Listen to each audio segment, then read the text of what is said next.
emikoro yo kujweka abana igana nshanje ba top class hari Brilliant Twinkles Primary School muri Ntungamo Municipality etandukire na nokutambura bando kwetorore town ya Ntungamo nabwa nyuma habireho kitambo cha misa ecebembirwe Faza JB Tumusime bwana mukuru wa Sacred Hearts Ntungamo Catholic Parish.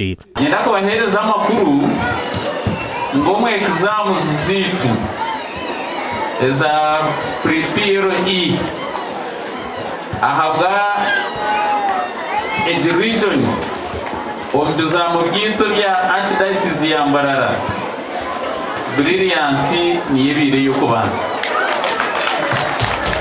abana babatakajwekirwe ahabwo kuhendera top class babandize bayishongora bazire babo Christmas carols.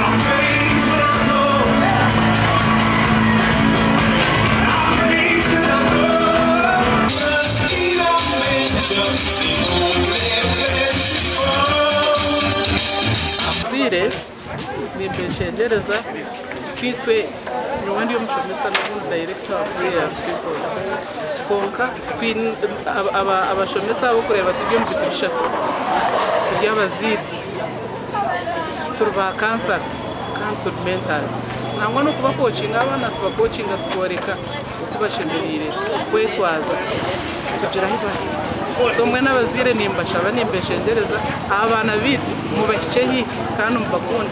Daniel Twachira assistant RDC wa Ntungamo arabwira abazire abari kubona abonesa abana babo mu cyumuro kandi yashaba bashomesa kongera mani umukwegesa abana okundi hanga ryabo.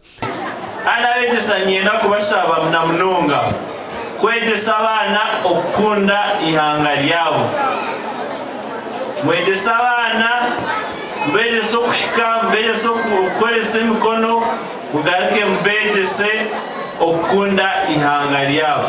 Abana abazire hamwe na n'abashomesa bashazireke ka hagati ya kari hamwe na n'amashemererwa top class